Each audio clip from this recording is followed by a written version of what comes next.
Last Friday, the two met via satellite and the verbal sparring began. We were talking very cockily, but we don't have the judges' scorecards. Fenech all over Nelson.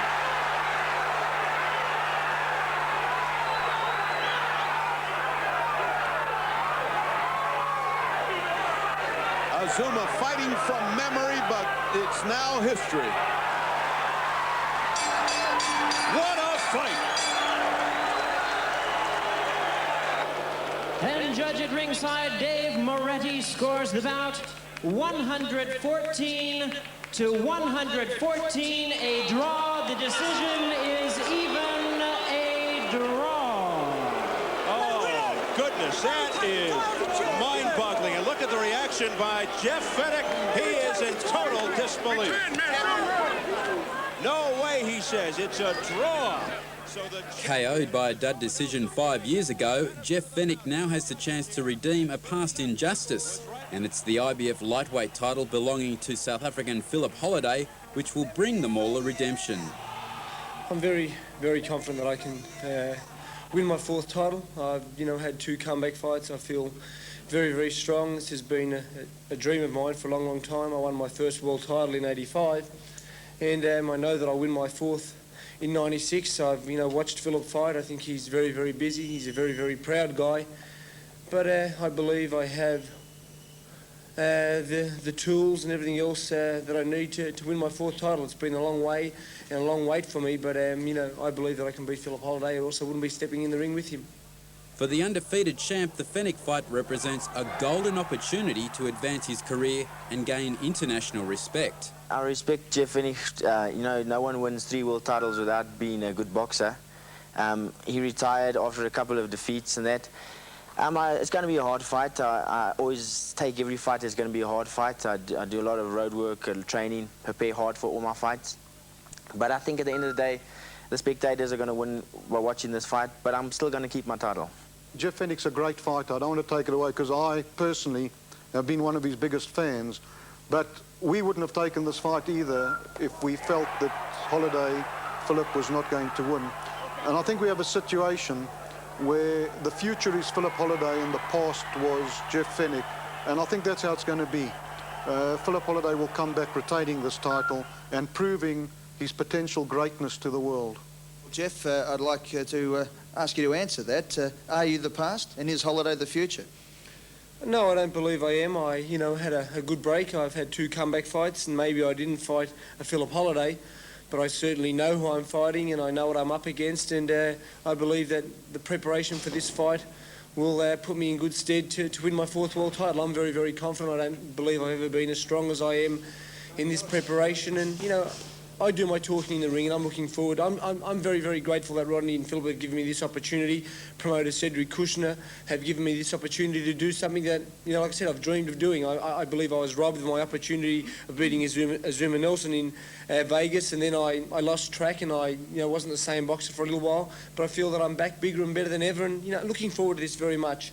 Since he returned to the ring after a 2.5-year break, Fenech has employed the services of Emmanuel Stewart, former trainer of the hitman Thomas Hearns, and several other world champions including Evander Holyfield and Michael Moorer.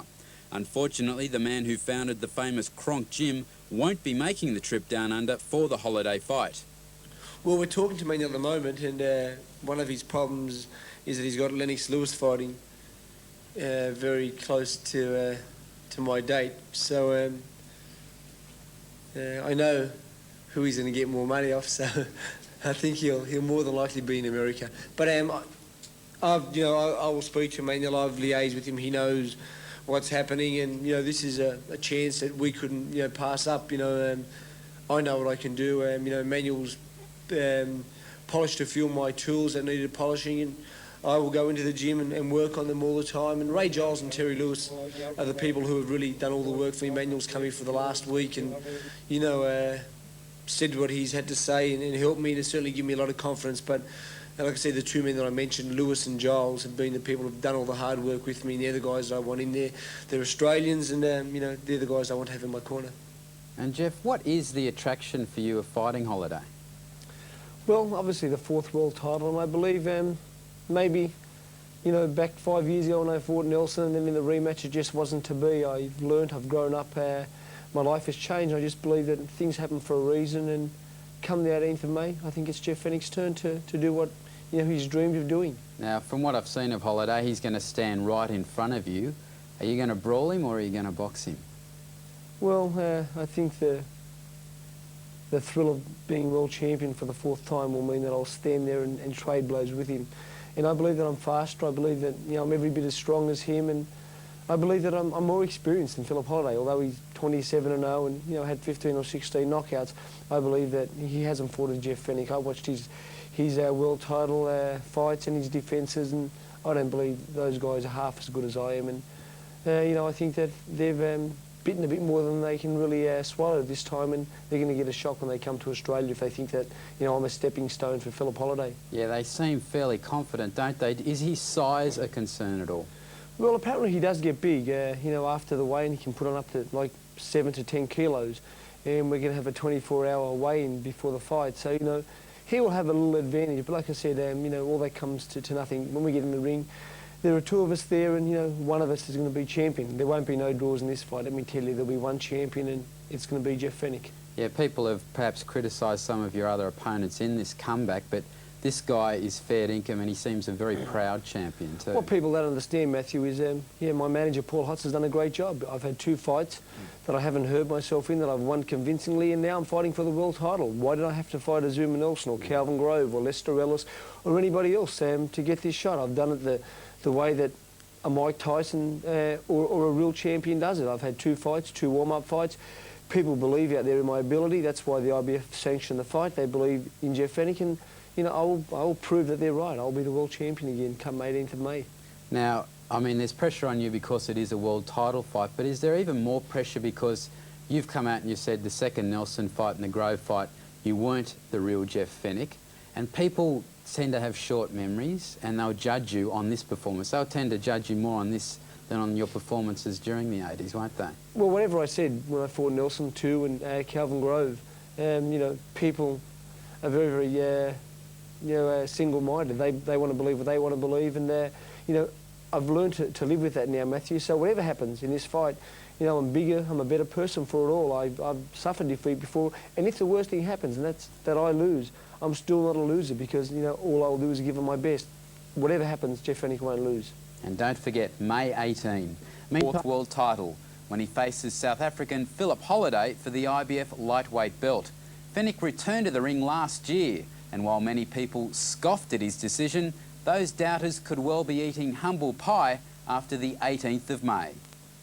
I've, you know, sat at home long, and over the last couple of years, pondered what might have been, and I really never thought any more of it. And as a young kid growing up, when I become successful, I was always out there doing what I had to do, trying to do things for other people. Never really at ease with myself. A couple of years into retirement, I'm finally very, very happy, very content, and I believe I'm a much more mature person. And the bottom line is I do want to fight because I feel so relaxed, and again, I'm not fighting for money, I'm fighting for Jeff Fenech. I want to do what I'm doing for myself, and I want to get out there and give it the best I can. It was with those words just on 9 months ago that Jeff Fenech renewed his campaign for that elusive 4th world crown. Just over 3 years earlier, the wrecking ball fists of Azuma Nelson had left Fenech's dream in tatters. A shattering loss to Calvin Grove signalled what many thought was the end of Fenech's ring career. But with an all-new Team Fenech, backed by South African promoter Cedric Kushner, the desire has been rekindled. I'd like to think of this as the new beginning. It most certainly is for me. And what I would like to do is take what I consider still one of the best smaller weight fighters, pound for pound in the world, and with the involvement of Paul Hotz and, of course, Jeff, along with Sky, I'd like to take Jeff where he wants to be and where he positively belongs, and that is to be world champion once again. The first hurdle the mauler would have to overcome was a little-known American, Tito Tavar. It was a new look Fenech that night as the brawler gave way to the boxer. Tovar having a problem at the moment being first. Trying to counter. Fenech is using left hooks, uppercuts, right uppercuts, straight rights.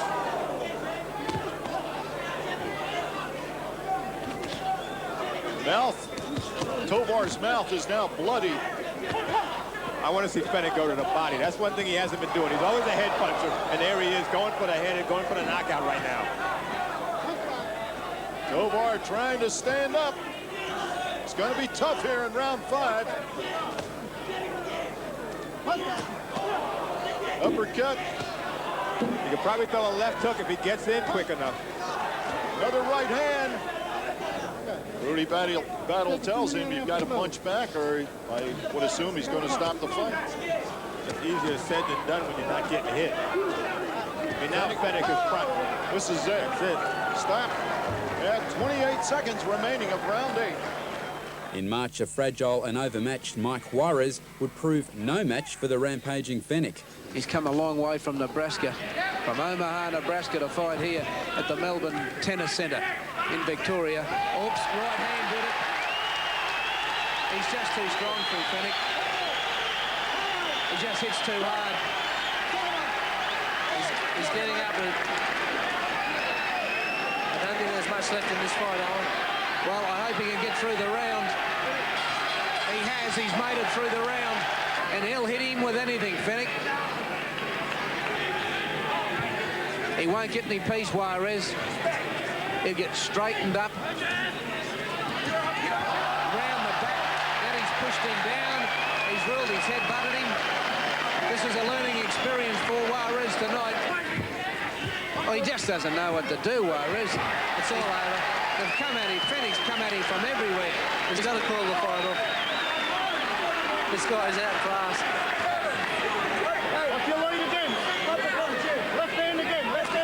So we're coming to the conclusion. The right hand, that's it, it's all over. Fenech has knocked out Michael Juarez in 2 rounds. So now, 10 months after he first announced his comeback, Fenech will fight an unbeaten and hungry South African, Phillip Holliday, for the IBF lightweight title. I'm very, very confident that I can win my 4th title. I've, had 2 comeback fights. I feel very, very strong. This has been a dream of mine for a long, long time. I won my first world title in '85, and I know that I'll win my 4th in '96. I've, watched Phillip fight. I think he's very, very busy. He's a very, very proud guy. But I believe I have the tools and everything else that I need to win my 4th title. It's been a long way and a long wait for me, but I believe that I can beat Phillip Holliday. I also wouldn't be stepping in the ring with him. Now, Justin, you were ringside when he fought Juarez. Would you want to be Phillip Holliday? Well, I think Phillip Holliday is going to be a little bit of a different prospect than Mike Juarez. But having said that, I think Jeff's on target to win his 4th world title, the one he was robbed of in Vegas. Now, I think the best thing about this is that Jeff isn't going to have to send out a search party to find this guy. He's going to be right in front of his face. Well, that's right. From all accounts, Phillip Holliday's a very fit, very aggressive type fighter, much in the same mould as Jeff, so that should set fight fans in for store for one great fight. Thank you, Matt, and welcome to Sky KO. And a feature for you tonight, we've got Jeff Fenech and we've got Ray Giles and Terry Lewis joining us. And to you, Jeff, and to Terry, welcome to Sky KO tonight. Jeff, I've got to ask you, how's training going? The obvious question to kick off with.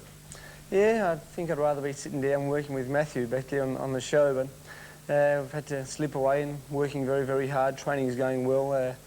We've been here for over 3 weeks now. We've got a great team. Ray Giles, Terry Lewis, and my sparring partners, little Julian Holland, little, bigger than me, but all the guys that have been helping me, little Matthew Gullier, and all the boys have played an important part, Jeff Mitchell. We've got a great team down here, and we're working very, very hard with one thing, one goal, all in common. That's to get my 4th belt around my waist, and we're looking very, very, much to the day, and 18th is just around the corner now. It is. I've got to ask you, I mean, around the nation, particularly up Brisbane way and Sydney, they've had a lot of rain. Melbourne has been lucky, I guess. We haven't had a lot of rain. The cold factor, have you been affected by having colds or anything like that that sometimes you normally do down here? Yeah, no, I had a cold the first couple of days I was down here, but I brought that down from Sydney. But things are good now. Like I said, I'm acclimatised well to the weather. We've been here for a long time, and we've really just been indoors, training, resting, and we've been very, very professional. Like I said, I've got a professional team around me, and we're looking forward to, getting that 4th belt around my waist. That's a key, I guess, when, I mean, you say you've been here 3 weeks. That certainly gives you time to adjust. Well, it does. Like I said, whether rain, hail or shine, we've been lucky. We've been, out in the roads the first couple of weeks. Now we're down indoors at the Hyatt, putting the finishing touches on and making sure I don't pick up any colds or viruses, and, everything's been great. Now, does it feel like you're going for another world title? I mean, you've had a couple of preliminary bouts warming up to this one. I mean, you primed for this one? Definitely so. We've had our warm-ups, and that's what we needed. We didn't need nothing too hard. Like I said, I think this time in my preparation I've been very, very lucky. Terry Lewis has been with me from day one. Ray Giles is just the man that I need to be in my corner. He gives me that mental preparation, just gives me the finishing touches. He knows exactly what I've got to do. He's a professional, man in the way of training. And, it's easy to get people fit, but to keep them there and to keep them mentally right is a very, very hard job, and there's nobody better in this country than Ray Giles to do that, and I feel great. I'm motivated, I'm determined to prove to myself that, I can do it. Well, there's a whole nation, and of course Melbourne has been a great support to you. Do you feel nervous at all coming up to this fight? Very. I'm nervous. It's no different to any other fight. I always get nervous, and I believe that being nervous means you're ready. If I wasn't nervous, I wouldn't be prepared properly, and slowly, I'm getting more and more nervous. As the fight gets closer, I'll get more nervous. But the good thing is that I've already made weight, and things are good, and training's great, and like I said, my sparring partners have helped me. Everybody's working to help Jeff Fenech, and when you have a team that all has, the same goal in common, things become very, very easy, and it's just like clockwork now. We get up, 5:30 every morning, we go to the gym, and things are just falling into place, and I know that come the 18th of May, that all the hard work will be done, and it's just left to me. I know that I can perform on the day. I've done it many times before. Towards the end of my career, I lost track. I let success get the better of me.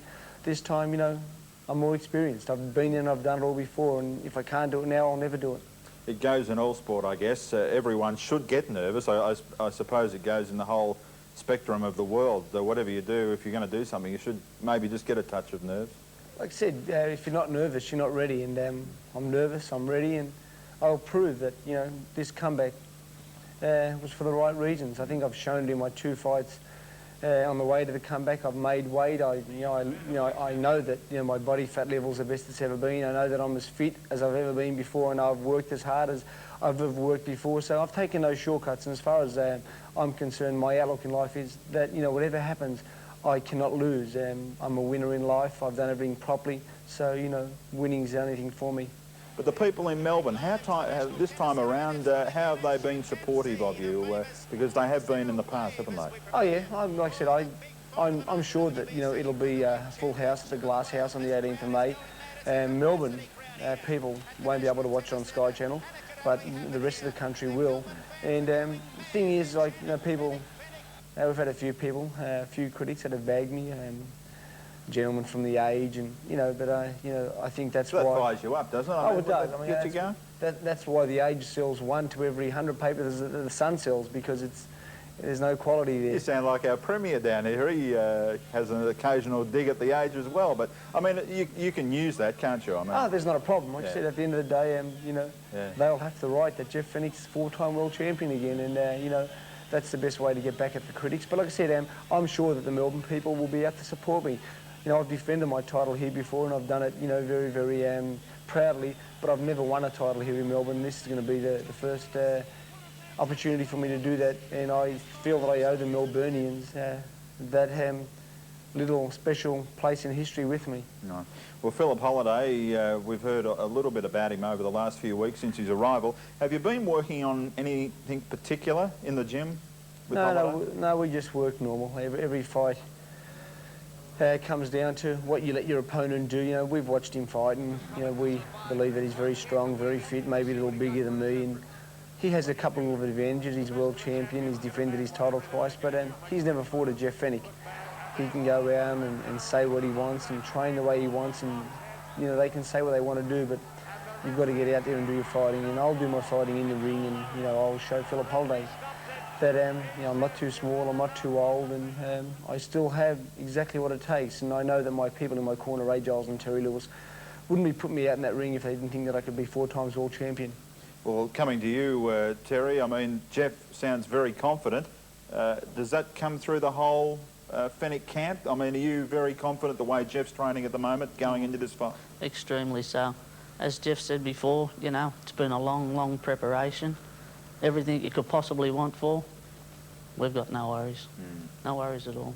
Holiday, I mean, as Jeff said, you've seen him fight. Jeff says he hasn't been training on anything particular, but have you been guiding him in any way? Oh, every fight you've got to approach from a different direction. No two persons fight the same, so you've got to make adjustments and allowances. I've got to ask you, I know you've been with Jeff since he's returned to the ring. Is there much difference between going back to when he fought Tavar in November to now? Oh, heaps. What sort of things? Fitness-wise, mentally most of all. You know, that one at Atlantic City, to get over that was a big hurdle. There's a lot of ghosts, and he's done it and done it well.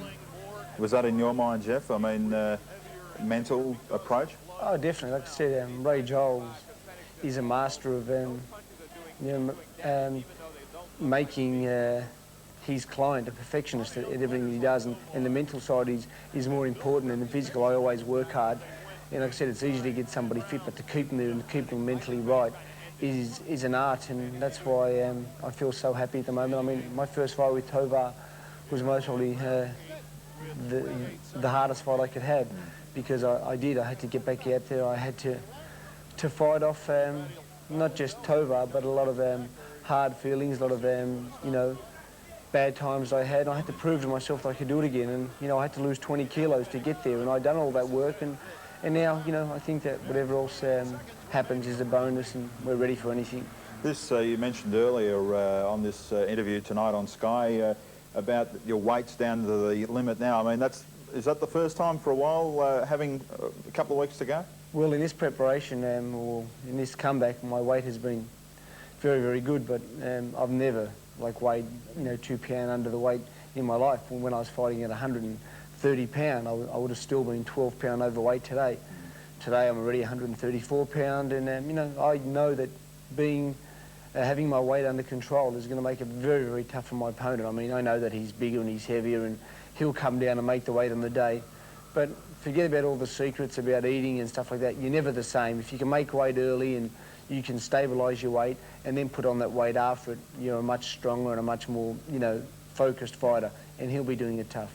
Terry, do you believe that Jeff is suited to the lightweight area that he's going to fight in? Oh, definitely.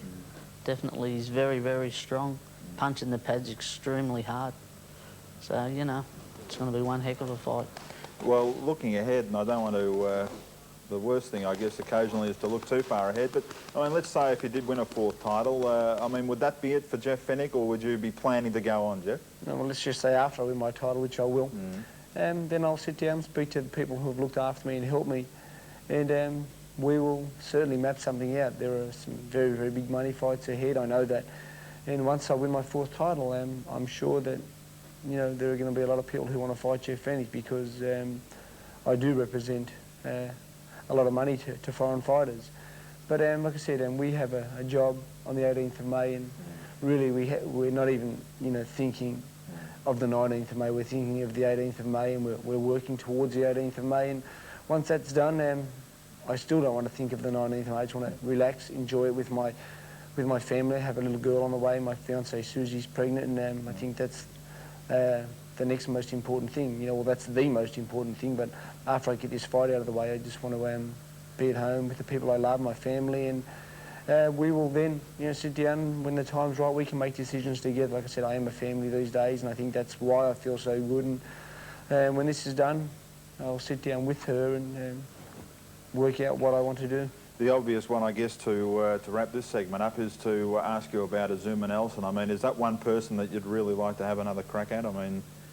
Again, he has to fight and defend his title very, very soon. I think the guy's a great, great champion. He's been great, but I'm not too sure how long he can hold his title for.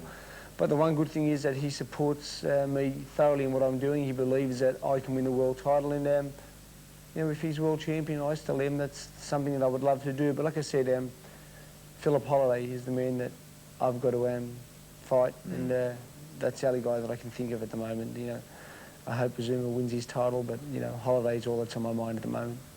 Okay, well, I'd like to thank you for joining us on this segment on Sky KO. We'll come back shortly with another guest, but Terry, good luck for May 18, and Jeff will come back very shortly. Thank you. Thank you. And we'll be back with the second part of the interview with Team Fenech after this break.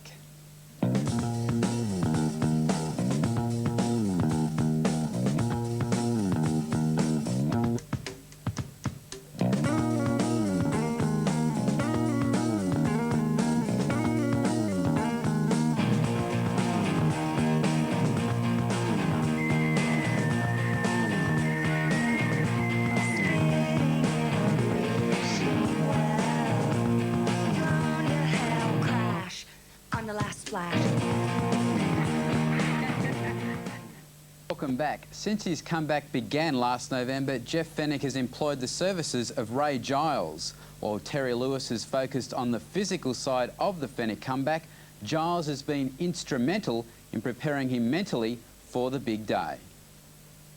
Well, thanks, Matt. And once again, we're down here in Melbourne and we're talking to Jeff Fenech and now to Ray Giles, and we appreciate their time tonight on Sky KO. Well, Jeff, we're back on Sky KO tonight. We've spoken to Terry Lewis, and joining right beside you is Ray Giles, who you spoke very highly of. What has been Ray Giles to you over the last few months? What is the most important factor that he's helped you in? Well, just having Ray's knowledge, not just about the sport of boxing, but about life in general, and about making sure that mentally I'm right, because Ray will tell you that, you know, at the start of a preparation, it's so important to get fit, but Ray knows how hard I train, but then it's even doubly as important to keep you mentally focused and have you mentally right. And I think it's just been a blessing in disguise, and it's been a long way, a long, long time, but I just wish Ray was there in 1981 when I started boxing, because I believe that I still could have been on the rails and I never would have slipped off having somebody who is so professional as him in my corner. But things happen in life for a reason, and it's better late than never, and we'll have a lot of success now. Well, Ray, you've helped many boxers, I know, and footballers and whatever over the whatever years, but 120. 120. But I mean, I guess plenty of people can get into the ring and have a fight, but they've got to be right up top, haven't they? Well, it's like anything else. If you're not mentally prepared, you'll only get out of it what you put into it. If you put in 70%, only expect 70% back. You might get in there and think you're giving 100%, but if you haven't done the work physically and mentally, you'll only perform to that amount that you've trained at, and as far as physical and mental ability in that particular situation. So it gets down to, once you get a man fit, then you've got to really work on the head. And that's what we do at the moment. And Jeff responds, he's a highly intelligent chap, and it's a common sense factor. And that's basically what it is, it's common sense. So what are you telling, I mean, what are you telling Jeff, or what do you tell boxers when they're ready to go, or, you know, in the next couple of weeks? Basically what it is. Without giving too much away, I suppose. Well, basically what it is what you speak to them. You speak common sense to them at all times. Something they can rationalise with and accept, and know that it's something that they can accept as a person, that it's not beyond their capabilities of doing something. You can't tell a man to do something if it's not within his capabilities. But you know, if you don't reach for the stars, you only hit the moon. And that's the way I work at it. And if you knuckle down, you do everything right and prepare yourself properly, and with the people, the right people around you, which we've got a wonderful crew around us, everything's got to fall into place, because in this particular situation, everybody's here for the right reasons. I mean, do you talk of Phillip Holliday, or I mean, or are you forgetting? Of course we talk of Phillip Holliday. Yeah. We talk of all things. There's doubts in all situations that come up, and it's everyday things. It's putting ghosts to sleep. It's putting negativity to sleep at all time, and it's just planting seeds. That's what it is, and that goes with all sports. Just listening to Jeff with Terry, and just before, I mean, it obviously to you, Jeff, that the process is working. I mean, you're starting to really prime up for this fight. Oh yeah, it's very important. Like I said, I know I work hard all the time, but the mental side of it, and keeping mentally focused, when you've been there and done it all, can be very, very difficult. But when you've got somebody that you know that if you do step out of line isn't going to be there, and you respect that person, you will not step out of line. And I haven't done that. And you know, I remember our first fight in Atlantic City when we arrived in Vegas to train, and Ray said, knowing that I like to have a little bit of a flutter, we went to the casino and Ray said, "Do you want to have a bet?" So I said, "Great. This is going to be we're there for 4 weeks, this will be great."